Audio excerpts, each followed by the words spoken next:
भारत का लड़का अमेरिका जाकर बड़ी कंपनी बनाता है, सीईओ बनता है और विश्व विजेता कहलाता है।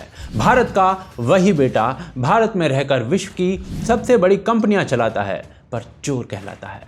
पराग अग्रवाल ट्विटर के सीईओ बनते हैं, उनके माथे पर केसर पोता जाता है। यही सब सत्य नाडेला और सुंदर पिचाई जैसे लोगों के साथ भी किया जाता है। भारत के माथे का तिलक बनाया जाता है उन्हें, परंतु फिर अंबानी और अडानी के लिए चोर शब्द का प्रयोग क्यों? ऐसा क्या सही कर रहे हैं पराग, सुंदर या सत्य, और क्या घपला कर रहे हैं अंबानी अडानी, या खोट हम जैसे लोगों में ही है जो उस राजनीतिक विष को पी रहे हैं जिसे साम्यवादी शहद में डालकर हमें चटाया जा रहा है। आज अंबानी अडानी के सारे राज खुलेंगे। बने रहिए हमारे साथ, देखिए आज की ताज़ा खबर।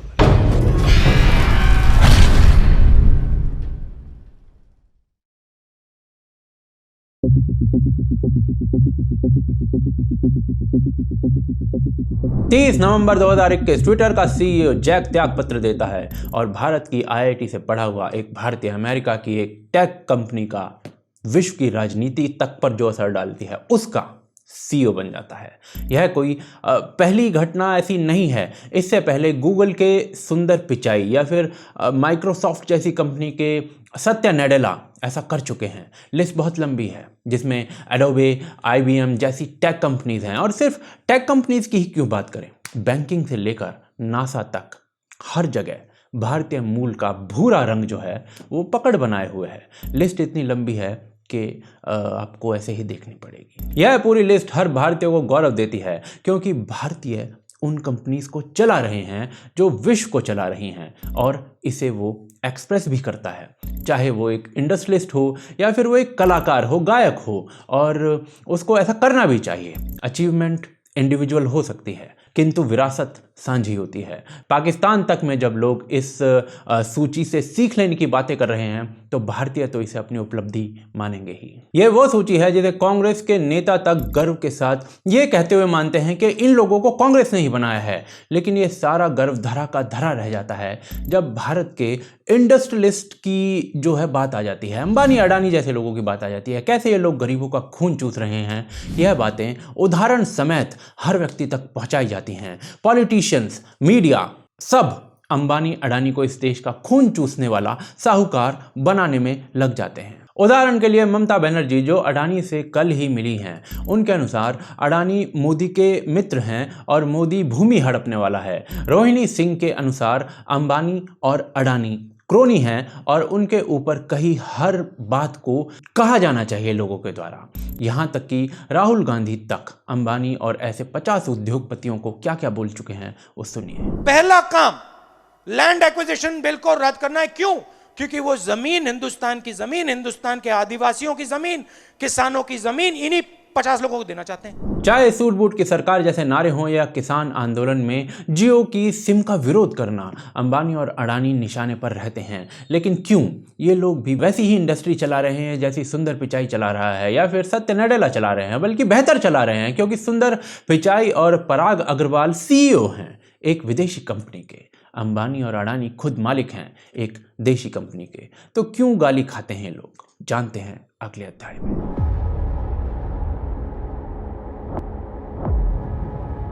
भारत का संविधान जब लागू किया गया तो भारत एक सॉवरेन डेमोक्रेटिक रिपब्लिक यानी संप्रभु गणतंत्र था। लेकिन 1976 में इसमें कुछ शब्द घुसाए गए जैसे कि सोशलिस्ट यानी समाजवादी और सेक्युलर।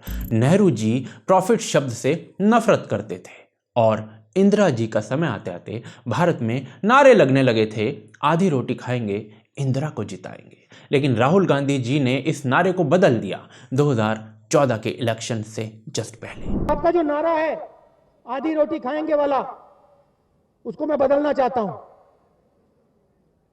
पूरी रोटी खाएंगे, 100 दिन काम करेंगे, दवाई लेंगे और कांग्रेस पार्टी को लाएंगे। यानी 1980 से 2014 तक आते आते भारतीयों का सपना जो था वो आधी रोटी से पूरी रोटी तक पहुंचा, जिस समय में चीन हमसे कई गुना आगे बढ़ गया। यह सरल शब्दों में समाजवाद है, और जिस देश में समाज का सपना आधी रोटी तक रखा गया हो वहां सरल होता है उस व्यक्ति को गाली देना जो चांदी की थाली खरीद कर खा सकता है अपने भोजन के लिए, उसी को गाली देकर वोट भी मिलते हैं। गरीब व्यक्ति इसी उद्योगपति को अपना दुश्मन मानता है, यही अमीर उसकी जमीनें हड़पता दिखता है, चाहे खबरें हों या बॉलीवुड की कोई पुरानी फिल्म। और जो समाज ग्रोथ को अपना दुश्मन मानने लगे उसकी ग्रोथ तेज कैसे हो सकती है? अंबानी और अडानी इस देश के लिए क्या करते हैं वो अगले अध्याय में मैं आपको दिखाने वाला हूं। परंतु क्या यही मानसिकता ग्रोथ चाहने वाले भारतीयों को भारत में नहीं रहने देती, वो बाहर भगा देती है? ब्रिटिश काल में संसाधन चोरी होते थे, परंतु यह टैलेंट का जो चोरी होना है इसके जिम्मेवार कौन है? हम खुद हैं। उसे कैसे समझे? एक किताब सजेस्ट करता हूं, द थेफ्ट ऑफ इंडिया। अगर पढ़ नहीं सकते तो सुनिए, कुकू एफएम पर भारत कैसे लुटा है ये जानिए। यहाँ हजारों किताबें हैं, ऑडियो फॉर्मेट में है, कोई भी कार्य करते हुए सुनी जा सकती हैं। सोने से पहले, ऑफिस जाने से पहले, ऑफिस जाते समय। ₹1 प्रतिदिन का सालाना खर्चा। AKT के 50 कोड लगाओगे तो 50% का डिस्काउंट मिलता है। पहले 250 लोगों को। एक पुस्तक आपकी सोच बदल सकती है। तो आज ही पुस्तक को सुनिए, सभी लिंक डिस्क्रिप्शन में दिए गए हैं।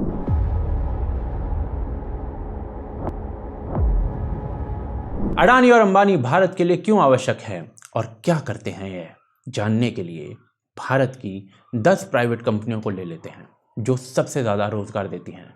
रिलायंस अकेली करीब 2,40,000 लोगों को प्रत्यक्ष रोजगार दे रही है। अगर इसमें टाटा ग्रुप के 7.5 lakh, Larsen and turbo group के 3,40,000, इन्फोसिस, महिंद्रा एंड महिंद्रा और विप्रो को मिलाकर लगभग 7,10,000, HCL के करीब 1,67,000, ICICI और HDFC बैंक के करीब 2,20,000 और TVS ग्रुप के जोड़ दें तो करीब 60,000 लोग। ये 10 कंपनियां जो है करीब 25 लाख लोगों को रोजगार देती हैं सम्मान की कमाई के साथ। भारत सरकार पिछले 70 सालों की मेहनत में लगभग 48 लाख लोगों को रोजगार दे पाई है।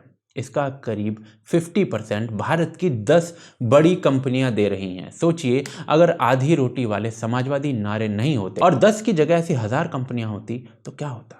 इन आंकड़ों में उन लोगों के आंकड़े नहीं हैं जो अंबानी अडानी के शेयर खरीदकर अपना पैसा बढ़ा चुके हैं। परंतु चलिए, रिलायंस अकेले 85,000 करोड़ रुपए का GST और वैट और करीब 3,000 करोड़ से ज्यादा का इनकम टैक्स भर रहा है। आपके सड़क, एक्सप्रेसवेज, फ्लाईओवर्स, सुंदर रेलवे स्टेशन सब बनाने में अंबानी और अडानी का सबसे बड़ा योगदान है। और ऐसा कहकर मैं किसी के योगदान को कम नहीं कर रहा हूं। कोविड पैंडेमिक के दौरान यही अंबानी सबसे ज्यादा ऑक्सीजन जनरेट कर रहा था। बाकी हॉस्पिटल्स की या अन्य सहायता तो अलग ही हैं और ये कोई एहसान नहीं है, देश के प्रति कर्तव्य है। पर क्या इसके लिए गालियां मिलेंगी? 2015 में 1 GB डेटा के लिए 150 रुपए खर्चते थे लोग 30 दिन की वैलिडिटी पर। आज 10 रुपए में 1 GB रिचार्ज हो रहा है। यह भी अंबानी जी की माया है। बाकी आपके भविष्य के लिए भी अंबानी और अडानी एक बड़ा काम कर रहे हैं। भारत में 450 गीगावाट का रीन्यूएबल एनर्जी टारगेट रखा है पेरिस में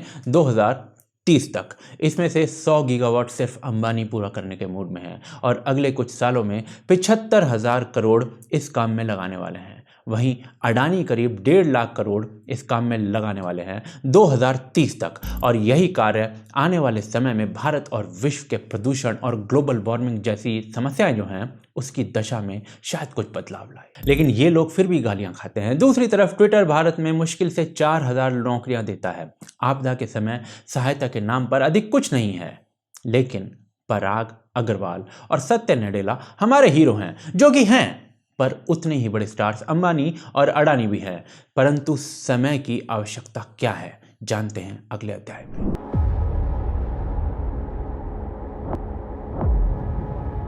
क्या अंबानी और अडानी की कंपनीज में जो है गलत काम नहीं होते? होते ही होंगे, परंतु कहां नहीं होते। विश्व को काला और सफेद में देखना बहुत आसान है, but the world is grey.